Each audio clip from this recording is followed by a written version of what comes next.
Family, kembali lagi di acara podcast Dr. Stella. Nah, hari ini kita akan membahas tentang emosi anak yang meledak-ledak atau tantrum. Nah, pertama-tama saya perkenalkan diri dulu ya. Saya Dr. Sani yang akan menjadi host hari ini. Nah, di sini sudah bersama dengan saya yaitu expert tumbuh kembang anak Dr. Sri Sofiani, MKPed SPA. Nah, halo dokter. Halo. Bagaimana kabarnya dokter? Alhamdulillah sehat. Iya, mungkin para Stella Family yang mungkin belum kenal, boleh dokter perkenalkan diri dulu dok. Gimana? Iya. Selamat sore Stella Family. Saya Dr. Sri Sofiani, konsultan tumbuh kembang anak. Iya, oke. Nah, kalau untuk tantrum sendiri kan mungkin banyak yang belum tahu apa itu tantrum. Nah, mungkin dokter bisa jelaskan dulu apa itu tantrum, dok? Iya ya. Jadi tantrum itu adalah suatu perilaku yang diperlihatkan seorang anak, ya bisa juga orang dewasa ya, sekali-sekali juga bisa tantrum, yang disebabkan karena ada ledakan emosi yang begitu hebat. Jadi biasanya anak-anak kalau mengalami tantrum dia akan menangis sejadi-jadinya, keras-keras, bisa juga sampai berguling-guling, kadang juga ada yang sampai mencelakakan dirinya ya, saya memukul kepalanya, membenturkan kepalanya ke dinding, atau melempar barang-barang yang ada di sekitarnya, kemarahan yang meledak-ledak. Nah itu tantrum. Salah satu, berarti ini menjadi salah satu stres bagi orang tua juga lah ya dok. Iya. Dan sebetulnya ini adalah hal yang normal untuk anak usia 1-4 tahun. Tapi ketika tantrum itu sudah menjadi sesuatu yang mengganggu kehidupan sehari-hari, mengganggu tatanan keluarga di sekolah, nah itu sudah menjadi suatu gangguan perilaku dia. Oke dok, iya. Berarti jadi ini ada beberapa dari Stella Family yang udah memberikan pertanyaan. Kita akan bacakan satu-satu ya dok. Iya. Dari Maya Tarigan ini bertanya, anak kalau marah suka membenturkan jidatnya itu wajar nggak sih dok? Nah itu tadi. Iya. Jadi kalau masih dalam level yang ringan, ya, artinya tidak terlalu sering, ya, kemudian juga membenturkannya sedikit aja ya, itu adalah hal normal untuk anak umur 1-4 tahun. Nah, tapi ketika itu volumenya sudah besar, setiap saat dilakukan, kalau tidak mendapatkan sesuatu dan membenturkannya juga dalam posisi yang dia udah nggak pikir-pikir lagi, dia membenturkan kemana sehingga bisa membuat cedera, ya tentu saja itu sudah hal yang tidak normal. Iya, kalau sampai terluka ya dok, untuk anaknya itu pasti kan udah nggak wajar gitu. Oke. Jadi untuk yang kedua ada pertanyaan dari Juli Sibarani. Cara menenangkan anak yang suka lempar barang dan mukul-mukul gitu gimana sih dok? Ya, jadi kalau memang udah terlalu sering ya, jadi kita biasanya menanyakan perilaku itu ada skala Likert ya, jadi tidak pernah, kadang-kadang, sering, selalu. Ya, yang patologis itu kalau udah sering, selalu. Nah, jadi pertama-tama kita jangan sampai terbawa kepada bentuk kemarahan si anak. Kita mesti tenang dulu, ya kan. Lalu kalau masih bisa dicegah, misalnya dia mau ambil barang, kita bisa pegang tangannya. Ya kan, kita cegah, kita pegang tangannya supaya dia tidak pegang itu barang, lalu kita tenangkan, kita alihkan. Ya, jadi itu pun caranya tergantung kepada usia si anak. Kalau anaknya sudah lebih besar, sudah 4 tahun, itu dia sudah bisa mengerti apa yang akan kita katakan, kita bilang, tidak boleh, gitu kan. Tapi kalau masih kecil ya kita pegang, kita angkat. Itu kalau memang masih bisa kita cegah. Ya. Nah, kalau memang udah nggak bisa dicegah, udah terbuang barangnya, ya kita angkat si anak, diamkan di tempat yang lebih tenang, dan kasih sesuatu yang membuat dia lebih nyaman. Misalnya udah besar nih minum susu dulu misalnya, atau kalau yang kecil nih alun-alun, alihkan perhatiannya ke benda-benda yang ada yang lain. Jangan bisa.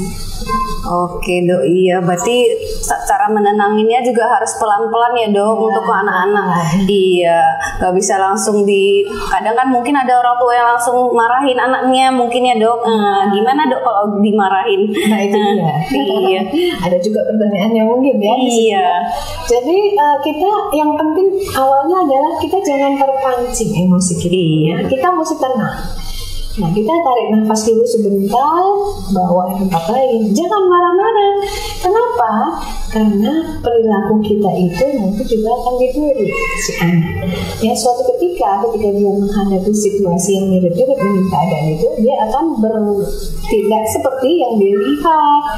Lalu kalau orang tuanya marah, memukul, nah ya, jadi dia udah rasa, oh boleh sih mukul, ya mama juga mukul. Iya. Aku juga mukul misalnya. Nah itu, jadi tidak boleh memukul. Ya, kita tidak boleh memberikan kekerasan pada anak. Oke. Selanjutnya dari pertanyaan yang kedua dari Hesti Febrina Tarigan. Ini juga bertanya dok, setiap diberi susu pasti ada muntah, kadang banyak juga muntahnya. Nah, mungkin pertanyaan itu setiap diberi susu muntah, apakah itu karena dia nggak mau minum susunya gitu dok? Memang ya, kalau masih bayi-bayi kecil sekali kan dia belum bisa bilang. Iya. Cara menolaknya ya bisa ya, secara psikologis bisa. Kalau memang dia nggak suka, dia nggak mau, dia marah, dia memuntahkan apa yang itu pada bayi-bayi kecil bisa. Iya, sama kayak gerakan tutup mulut ya dok, yang biasanya setelah family ya bilang GTM gitu ya dok. Jadi mungkin karena dia nggak mau makan langsung dimuntahkan. Iya, gitu ya dok. Kemudian selanjutnya dari Ripka TBG, ini pertanyaan, kalau anak tantrum kita nggak tahu apa maunya, semuanya sudah ditawari, sebaliknya bagaimana ya dok? Mungkin semuanya udah dikasih minum susu, udah ditenangin, tapi masih tantrum gitu dok, sampai nangis sejadi-jadinya. Nah, mungkin pertanyaannya pada anak-anak yang belum bisa berkomunikasi. Iya. Jadi dia tantrum, marah-marah, orang tua kasih ini kata nggak mau, ya mungkin memang bukan itu ya. Kadang-kadang ini dia ya, kalau anak tantrum pertama-tama memang kita harus tahu dia tantrumnya kenapa. Anak kecil yang misalnya dia kurang tidur, nah dia tuh kurang tidur, dia juga bisa tantrum. Semua salah, marah-marah aja bisa. Bukan mau menginginkan sesuatu, karena dia kurang tidur bisa. Cuaca yang panas seperti sekarang dia nggak nyaman ya, gitu. Dia anak tidak merasa nyaman, dia juga bisa cenderung tantrum. Nah, jadi yang pertama sekali adalah ya, ketika anak itu tantrum, orang tua masih tenang, lalu kemudian sabar. Yang ketiga, cari apa penyebab tantrumnya, ya kan? Nah, kalau udah ditawarin tadi ini nggak mau, ya kita alihkan aja, kita alihkan kepada sesuatu yang mungkin kita rasa lebih menarik. Coba aja kita misalnya angkat tinggi-tinggi, lalu turunkan ke bawah, coba ya kan, kejutkan dengan bunyi-bunyian misalnya. Nah, kita alihkan karena kita nggak tahu apa yang dia mau, ya kan? Alihkan kepada sesuatu yang lain. Iya, berarti kalau tantrum tetap kita tenangkan, dialihkan terus ya dok. Iya. Oke, kita lanjut lagi ya dok, dari Borupa Panpit. Nah dokter, apakah anak emosian itu turunan dari salah satu orang tuanya dok? Jadi ya, temperamen itu memang bawaan lahir ya. Nah, genetik juga ada pengaruhnya, tapi sebetulnya itu lingkungan ya. Jadi kalau misalnya dia dari kecil yang dia dengar adalah kata-kata yang keras, terus kalau misalnya orang di sekitarnya marah-marah itu seperti itu, ya dia ikut.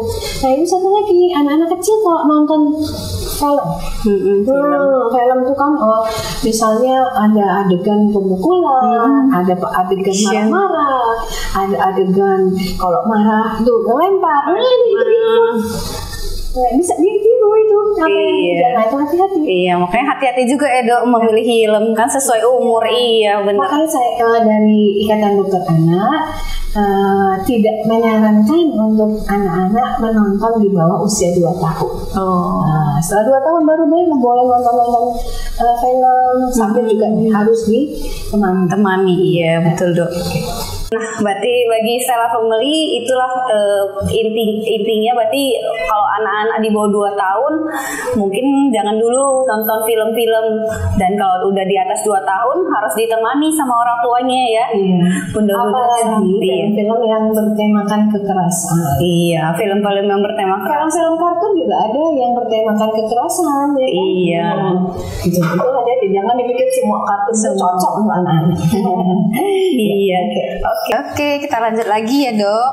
Dari Anastasia GTG, gimana mengatasi anak yang lagi suka mukul, lempar barang? Batas wajarnya sampai usia berapa ya dok? Mungkin tadi udah dijelaskan dokter Sri ya sebelumnya ya. Nah, batas waktunya mungkin dijelaskan lebih lanjut lagi. Kalau batas wajar sampai usia 4 tahun itu gimana dok? Kalau dia masih mukul-mukul, tantrum.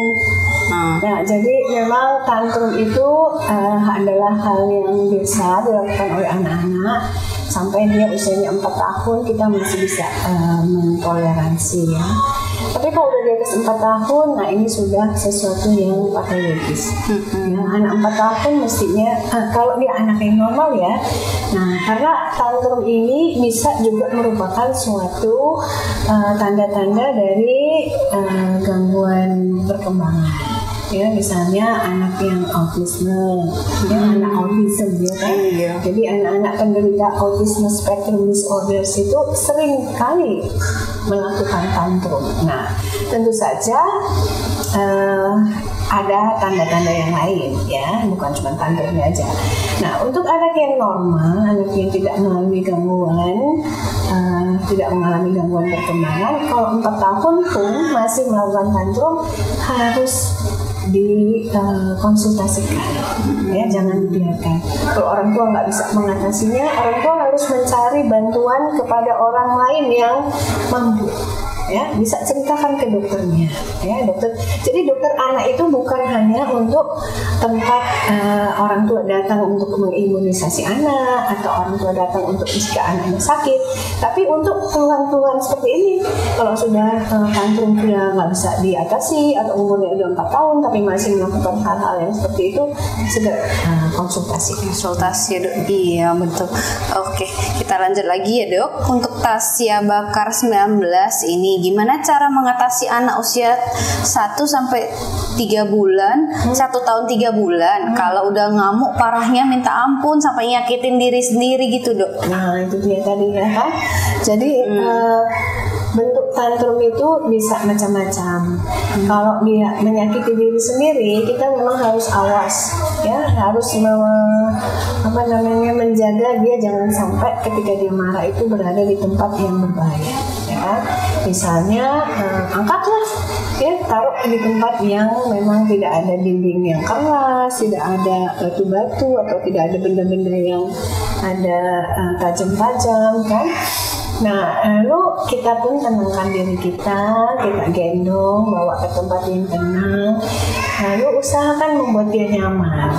Kalau 1 tahun 3 bulan mungkin dia nyaman dengan digendong, dipeluk, ya dielus pipinya, lalu mungkin dikasih minum susu misalnya ya, atau kita ambil mainan yang dia suka, ya ambil mainan yang dia suka, lalu kita bermainlah, mencoba mengajak dia untuk bersama bermain dengan permainan yang dia suka, mengalihkan juga itu ya kan. Iya.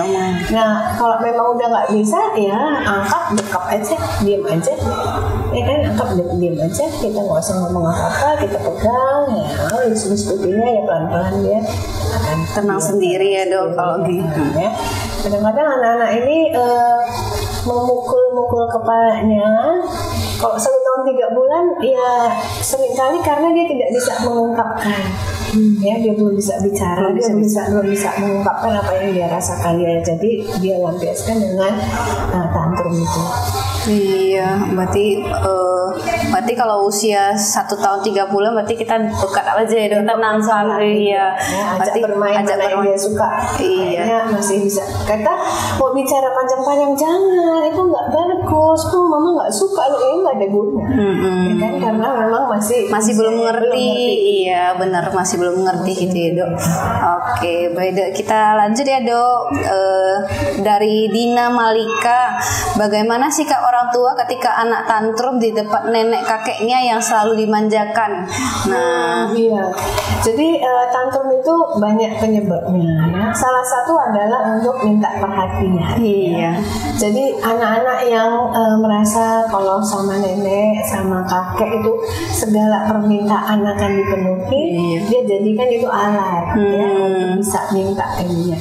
Nah, kita juga ini anak sangat dimanjakan nih oleh kakeknya. Kakek pasti nenek marah kalau misalnya kita sebagai orang tua memarahin anak kita karena dia sayang. Oh, nggak boleh dimarahin cucu saya katanya kan.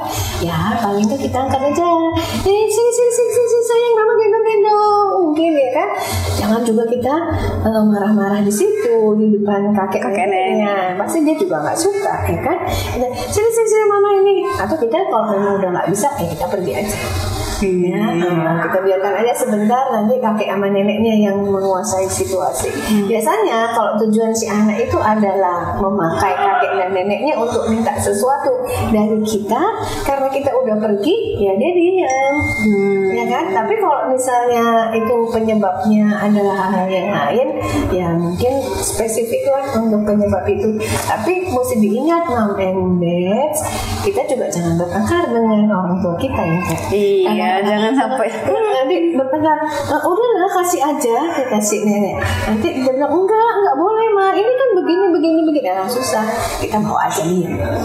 Bawa aja anaknya pergi. Nah, itu lah mesti pintar-pintar. Iya, nanti jadi berantem pula ya. Iya, mesti bijaksana. Benar, Dok. Iya, harus bijaksana. Oke, selanjutnya dari Mentari Suci. Bagaimana ya, Dok, cara agar anak kalau meminta sesuatu nggak emosi atau maksa?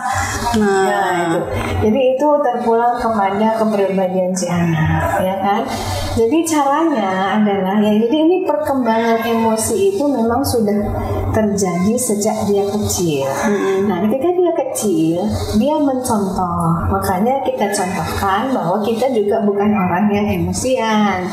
Kita bicara pelan-pelan, kita tidak menyenggak-nyenggak, kita tidak bicara keras gitu. Lalu kemudian dia udah mulai besar, kita pun dalam memperlakukan dia juga tidak marah-marah, ya kan? Sehingga dia paham.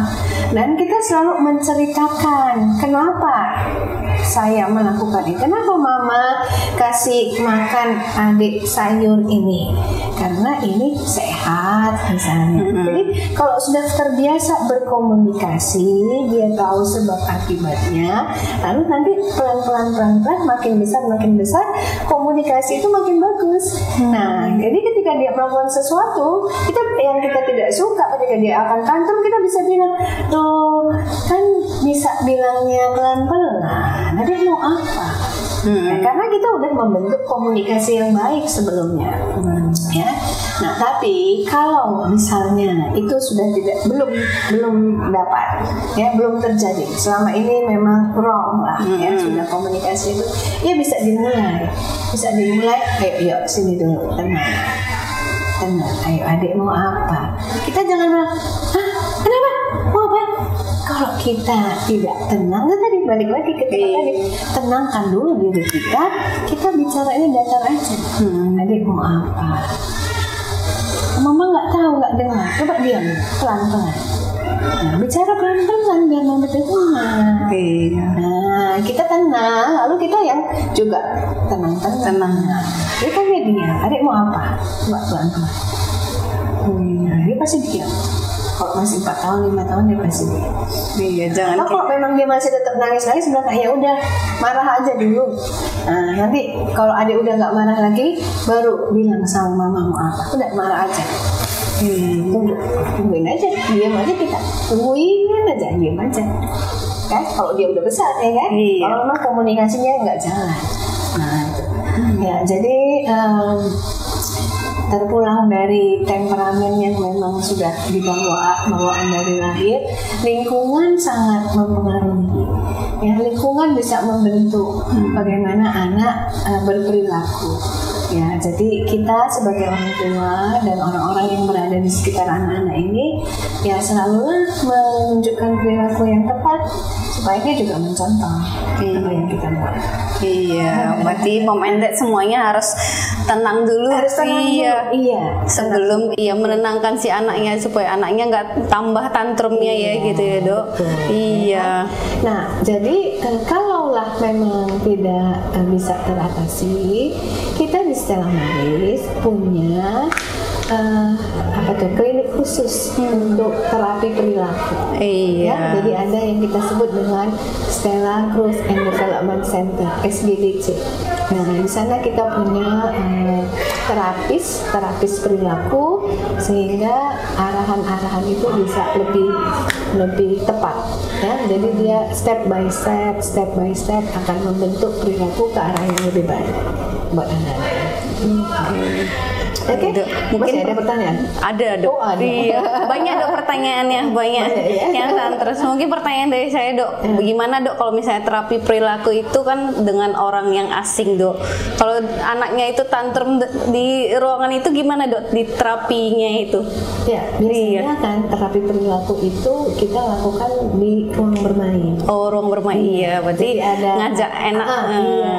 Ada tempat bermainnya dulu, ya. Dan terapis yang melakukan terapis ini memang mereka sekolahnya khusus. Oh iya. Jadi memang mereka ahli lah untuk bisa mengatasi hal itu. Iya. Berarti mom and dad boleh ke terapi perilaku kalau anaknya sering-sering tantrum ya. Boleh. Jadi segera dikonsultasikan dulu. Iya. Awalnya konsul ke dokter anaknya dulu. Iya. Baru dokternya mengirimnya ke terapis. Oke, ya kita lanjut ya dok. Dari Rizkika Julianti, apa penyebab anak tantrum?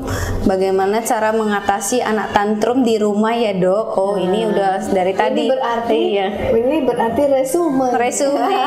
Iya. Resume ini ya. Iya. Nah, jadi tadi kan penyebabnya macam-macam ya. Pertama bisa tadi dari contoh-contoh pertanyaan mungkin dia minta perhatian. Bisa juga penyebabnya karena dia tidak bisa mengungkapkan apa yang dia inginkan. Lalu kemudian bisa juga penyebabnya adalah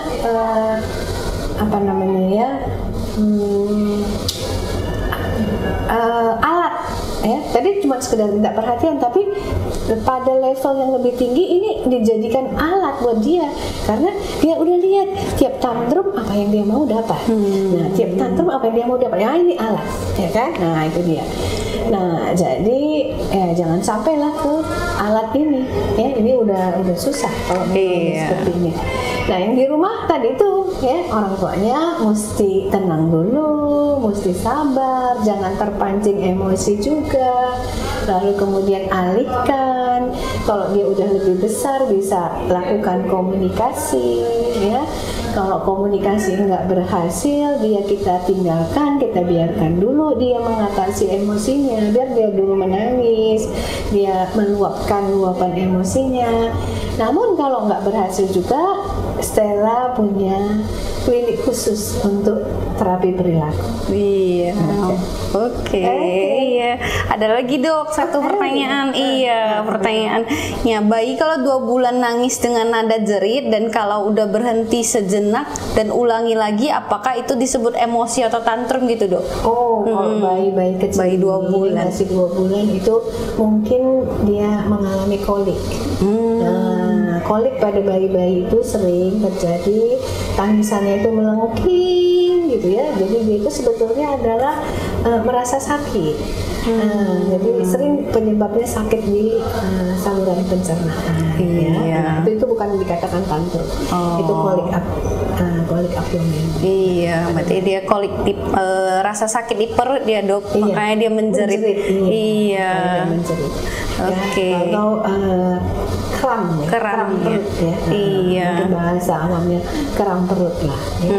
Berarti bayi-bayi kecil belum bisa tantrum gitu ya, Dok? Berarti bukan tantrum ya, Dok. Iya. Kita nggak bilang tantrum itu. Iya, kita nggak bilang tantrum itu ya, Dok. Oke, itu aja pertanyaannya, Dok. Terima kasih, Dokter, udah menemani Stella Family semua. Oke, sekian dari Stella Family semua. Jadi Stella Family kalau masih ada yang penasaran dengan anaknya apakah ini tantrum nggak ya? Nah, boleh berkonsultasi dengan Dr. Sri Sofyani ya. Kalau pasien Dr. Sri Sofyani mungkin udah tahu ya jadwal-jadwal Dr. Sri, yaitu di Senin sampai Sabtu dari jam 2 sore sampai jam 9 malam. Nah, jadi bagi Stella Family yang masih mau tanya-tanya apakah anaknya tantrum, gimana cara ngatasinya, atau bahkan perlu untuk terapi perilaku, mungkin bisa konsultasi dulu ke Dr. Sri ya. Nah, oke, sekian dari podcast Dr. Stella hari ini. Saya pamit dengan Dr. Sani dan saya Dr. Sri Sofyani. Oke, sampai jumpa di podcast Dr. Stella selanjutnya. Salam Dr. Stella.